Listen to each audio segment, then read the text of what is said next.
احنا بقينا في زمن لا حول ولا قوة.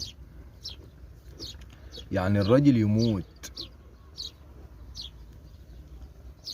والفضايح توصل لحد كده. يعني الراجل مات وربنا يرحمه، إبراهيم شيكة، اللهم اجعل قبره روضة من رياض الجنة ولا تجعلها فحرة من فحر النار. وأمه تطلع تفضح الدنيا كده عشان الفلوس. طب ما الأفضل ليكي خدي حقك بالقانون، بلاش الفضايح دي.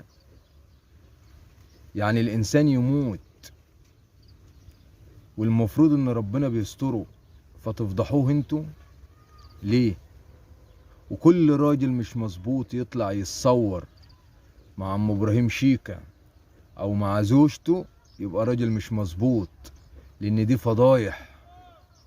والإنسان المحترم ما يعملش كده، وانت بتفضحوه على العالم. كل واحد عاوز يركب الترند يتصور لي مع عم إبراهيم شيكة عشان يجمع فلوس. طب ما انت الفلوس اللي هتجمعها دي مش هي ربنا مش هيكرمك بيها، وربنا ممكن يكرمك بمرض. ما نوصلش لحد كده. لا حول ولا قوة إلا بالله.